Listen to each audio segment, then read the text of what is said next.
Hello friends, welcome to my YouTube channel. Happy Holi. ಇವತ್ತು ಹೋಲಿ ಹಬ್ಬ, ಬಣ್ಣಗಳ ಹಬ್ಬ ಅಂತಲೇ ನಾವು ಹೇಳ್ತೀವಿ. ಈ ಹಬ್ಬದ ಹಿಂದೆ ಇರುವ ಕತೆ ಮತ್ತು ಅದರ ಮಹತ್ವನ ನಾನು ನಿಮಗೆ ಇವತ್ತು ಹೇಳ್ತೀನಿ. ಬಹಳ ವರ್ಷದ ಹಿಂದೆ ಒಬ್ಬ ರಾಜ ಇದ್ದ. ಅವನ ಹೆಸರೇ ಹಿರಣ್ಯಕಶಿಪು ಅಂತ. ಅವನು ಭಾಳ ಗರ್ವಿಷ್ಠ. ಯಾಕೆಂದರೆ ಅವನು ಬ್ರಹ್ಮದೇವನಿಂದ ವರನ ಪಡ್ಕೊಂಬಂದಿದ್ದ. ಅವನು ತಾನೇ ವಿಷ್ಣು ಅಂತ ಭಾವಿಸ್ತಿದ್ದ. ಹಾಗೆ ಅವನು ಎಲ್ಲರಿಗೂ ಹೇಳ್ತಿದ್ದ, ಅವನೇ ಪೂಜಿಸಬೇಕು, ಅವನೇ ಆದಿಸಬೇಕು ಅಂಥೇಳಿ. ಆದರೆ ಅವನಿಗೆ ಒಬ್ಬ ಮಗ ಇದ್ದ. ಅವನ ಹೆಸರೇ ಪ್ರಹ್ಲಾದ ಅಂಥೇಳಿ. ಅವನು ತುಂಬಾ ವಿಷ್ಣು ಭಕ್ತ. ಎಷ್ಟೇ ಬೆದರಿಸಿದ್ರು, ಎಷ್ಟೇ ಶಿಕ್ಷಿಸಿದ್ರು, ಪ್ರಹ್ಲಾದ ಮಾತ್ರ ನಾರಾಯಣ ಅಷ್ಟೇ ಅದನ್ನೊಂದೇ ಜಪ ಮಾಡ್ತಿದ್ರ. ಇದರಿಂದ ಅವನಿಗೆ ಭಾಳನೇ ಕೋಪ ಬಂತು. ಅದಕ್ಕೆ ಅವನೇನು ಮಾಡ್ತಾನೆ, ಅವನ ತಂಗಿ ಅಂದರೆ ಅವನ ಸಹೋದರಿ ಹೋಲಿಕೆಯನ್ನು ಕರಿತಾನೆ. ಅವನು ಹೋಲಿಕೆಯನ್ನು ಕರೆದು ಹೇಳ್ತಾನೆ, ನೀನು ಬೆಂಕಿ ಒಳಗೆ ಪ್ರಹ್ಲಾದನ್ನು ಕರ್ಕೊಂಡು ಕೂಡಬೇಕು ಅಂತ. ಯಾಕೆಂದರೆ ಹೋಲಿಕೆಗೆ ಬೆಂಕಿಯಲ್ಲಿ ಕೂತ್ರೆ ಏನೂ ಆಗೋದಿಲ್ಲ. ಅದಕ್ಕೆ ಆಕಿನ್ನ ಕರೆದು ಹೇಳ್ತಾನೆ. ಅದಕ್ಕೆ ಹೋಲಿಕೆ ಏನಂತಾಳೆ, ಸರಿ ಹಾಗಾದರೆ ಅಂತ. ಹೋಲಿಕೆ ತನ್ನ ತೊಡೆ ಮೇಲೆ ಪ್ರಹ್ಲಾದನನ್ನು ಕೂಡಿಸ್ಕೊಂಡು ಬೆಂಕಿ ಒಳಗೆ ಹೋಗ್ತಾಳೆ. ಆದರೆ ಅಲ್ಲಾಗಿದ್ದೇನು, ಪ್ರಹ್ಲಾದಗೆ ಏನೂ ಆಗಲ್ಲ.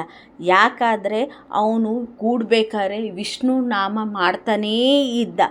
ಯಾವಾಗಲೂ ಅದು ಸತ್ಯ. ನಿಜವಾದ ಭಕ್ತಿ ಯಾವಾಗಲೂ ಅವನನ್ನು ರಕ್ಷಿಸುತ್ತದೆ. ಆದರೆ ಬೆಂಕಿಯಲ್ಲಿ ಸುಟ್ಟಿದ್ದು ಮಾತ್ರ ಹೋಲಿಕೆ. ಅದರಿಂದ ಪ್ರಹ್ಲಾದನ್ನು ರಕ್ಷಿಸಿದ್ದು ನಾರಾಯಣ. ಅದಕ್ಕೆ ನಾವು ಹೋಲಿ ದಹನ ಅಂತ ಕರಿತೀವಿ. ಅದಕ್ಕಾಗಿ ಹೋಲಿ ಹಬ್ಬದ ಮುಂಚಿನ ರಾತ್ರಿ ನಾವು ಬೆಂಕಿ ಹಚ್ತೇವೆ. ಅದು ದುಷ್ಟತನನ ದಹನ ಮಾಡೋ ಸಂಕೇತ. ಮುಂದಿನ ದಿನ ನಾವು ಬಣ್ಣಗಳನ್ನು ಆಡ್ತೀವಿ. ಯಾಕೆ ಗೊತ್ತಾ? ಅದು ಸಂತೋಷದ ಸಂಕೇತ. ವಸಂತ ಋತು ಆರಂಭವಾಗುವ ಸಮಯ. ಪ್ರಕೃತಿ ಬಣ್ಣಗಳಿಂದ ತುಂಬಿರುತ್ತದೆ. ನಿಜವಾಗಿಯೂ ಹೀಗೆಯೇ ಜೀವನವೂ ಹೀಗೆ ಬಣ್ಣಗಳಿಂದ ತುಂಬಿರಬೇಕಂತ ಹೇಳ್ತೀವಿ. ಇನ್ನೊಂದು ಸುಂದರ ಕತೆ ಇದು. ಕೃಷ್ಣನು ಬಾಲ್ಯದಲ್ಲಿ ಗೋಪಿಕೆಗಳ ಜೊತೆಗೆ ಬಣ್ಣಗಳಿಂದ ಆಟ ಆಡ್ತಿದ್ದ. ರಾಧಾ ಮತ್ತು ಕೃಷ್ಣರ ಲೀಲೆಯಂತನೂ ಹೋಲಿಗೆ ಸಂಪರ್ಕಿಸ್ತೀವಿ. ಆದರೆ ಈ ಹಬ್ಬ ಕೇವಲ ದುಷ್ಟತನ ಅಂತ್ಯವಲ್ಲ, ಅದು ಪ್ರೀತಿ, ಸ್ನೇಹ ಮತ್ತು ಒಗ್ಗಟ್ಟಿನ ಹಬ್ಬ ಕೂಡ ಹೌದು. ಹೋಳಿ ನಮಗೆ 3 ಮುಖ್ಯ ಪಾಠಗಳನ್ನು ಕಲಿಸುತ್ತೆ.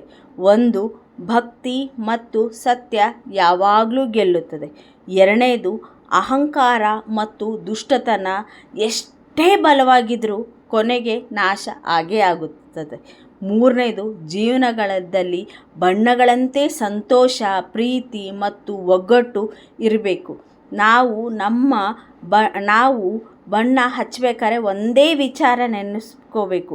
ನಮ್ಮ ಮನಸ್ಸಲ್ಲಿರುವ ದ್ವೇಷ, ಅಸೂಯೆ, ಕೋಪ ಇವೆಲ್ಲ ಸುಟ್ಟಾಕಿ ಪ್ರೀತಿ, ಕ್ಷಮೆ ಮತ್ತು ಸಂತೋಷದಿಂದ ಇರೋಣ ಅಂತ. ಇದೇ ಹೋಲಿ ಹಬ್ಬ.